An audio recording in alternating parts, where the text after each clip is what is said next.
Hello and welcome to a brand new video. Today, if the title didn't give away the whole premise of this video, it's going to be a book review of sorts about a book that I actually haven't finished yet, but I am almost finished with. And that book is Three Tigers, One Mountain.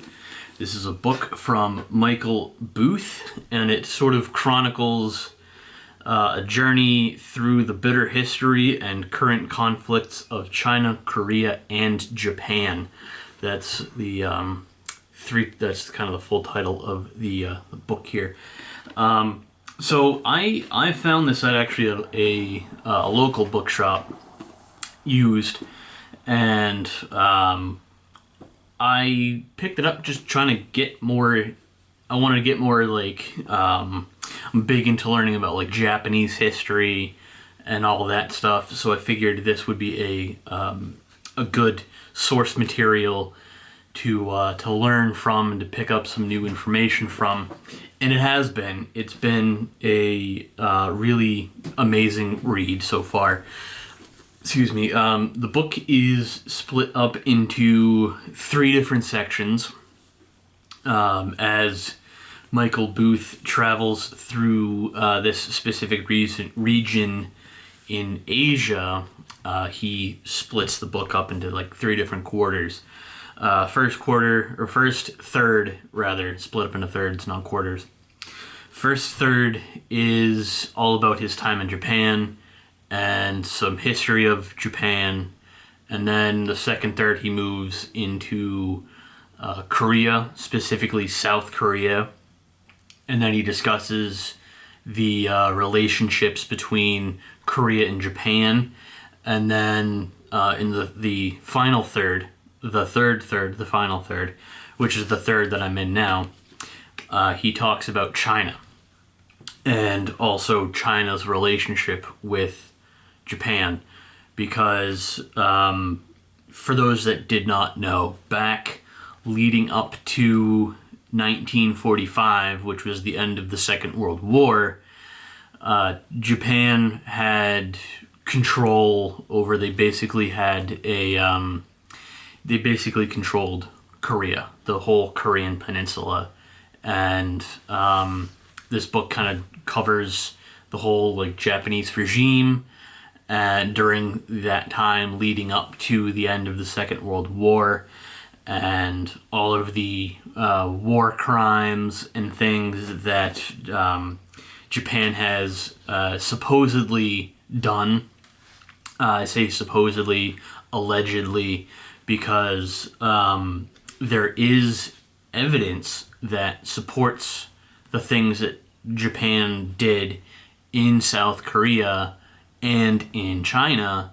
But whenever the Japanese, or not all the Japanese entirety, but when a certain group of Japanese citizens are approached and asked their opinion on these certain events, what events? What that never happened. We didn't do that. They're just making stuff up. They're lying to you. Like, we never did that at all. So they just kind of like brush off these accusations. So that's why, I don't want to say this is exactly what happened, because it varies depending on who you ask. And while there are certain Japanese people that do acknowledge these things and do try to get some form of compensation for the victims that are still alive today, because remember, this all happened before the end of the Second World War.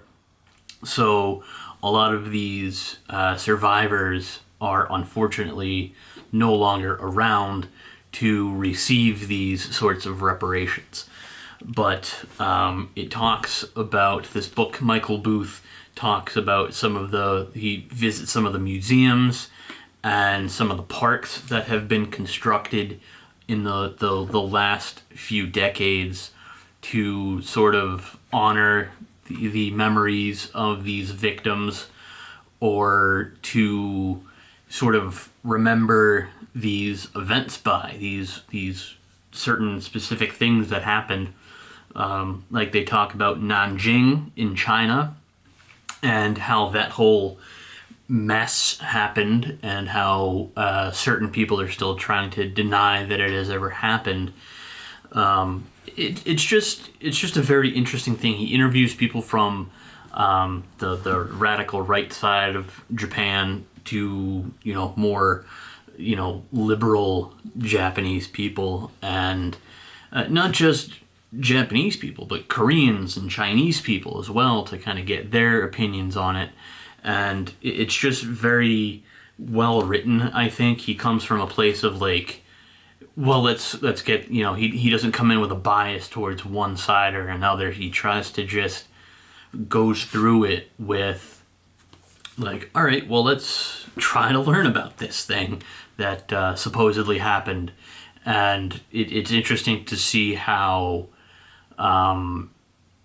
these different groups of people sort of interpret these events, or I don't know if interpret's really the proper term for that, but it's just interesting to see these different people's opinions and what they think on these certain events that are mentioned in the book.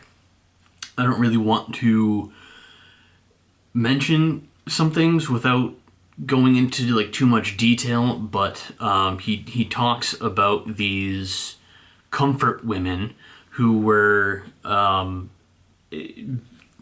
don't know, they were kidnapped. A lot of them were kidnapped and used for the comfort of the Japanese military.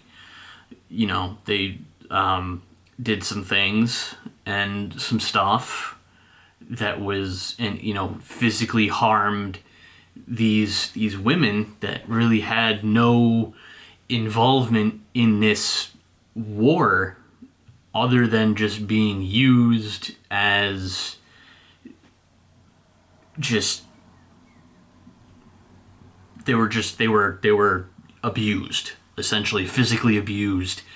And it doesn't go into like super graphic detail, but he mentions that a lot of these people were sort of just harmed and physically abused and mentally abused, and the physical trauma that a lot of these survivors still have, the ones that are still alive today. I think this book was written in 2020, if somebody can correct me on that, but I think it was written in 2020, or somewhere previous to 2020, but it's just a very interesting book. If you're interested in history of Asia, and just a history, if you're into the history of just even one of these three countries, like I was more interested in the history of Japan, but you can't learn the history of Japan, in my opinion, you can't really learn the history of Japan without also learning how the history of China and Korea were affected by the history of Japan as well. Because, there's a lot of these things like, just, again, going back to Nanjing and what happened there, supposedly what happened there. I wasn't there, so I can't confirm nor deny these allegations. I just have to kind of go in it with a open mind, I guess, and kind of just be understanding, like, yes, some of these things did happen, but it's still sort of a sensitive subject for a lot of people, I think. And it's just a very interesting book. It's a very good book. It's, how many pages is it? I want to say it is, the actual length, without like including the index or anything, is 336 pages. So It's not really a super long book, but it's just a very interesting book. He kind of, in certain chapters, he's Michael Booth I'm referring to, sort of in some sections of the book he spends like 3 or 4 chapters just in one city alone. Like I think he devoted 4 chapters or 5 chapters, at least 5 chapters, to Seoul in South Korea. So if there's just 5 chapters on what happened in Seoul, or just the history of South Korea in Seoul, I mean, for being such a small book, a relatively small book, there's so much information packed into it, and I have a feeling that there is more history and more beef between these 3 countries than what is in this book, because if I'm sure if Michael Booth had included every single thing that has happened between these 3 countries, it would be, easily 1,000 pages long, if not more, I think. So you kind of have to exclude some things. So it's a very beautifully written book. He doesn't bore you with, this is what happened here. It's not dull. He makes it interesting,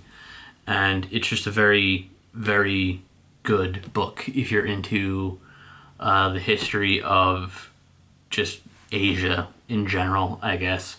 Like I said, if you're into the history of Korea, China, or Japan, this is a very good book to read, because going into this, I had no idea that there was so much history between these 3 countries, going back, thousands of years and stuff.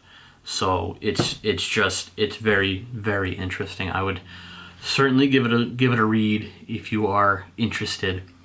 I don't know what the next book I'm going to read is, but I will most likely make a video on it before I dive into it too deep.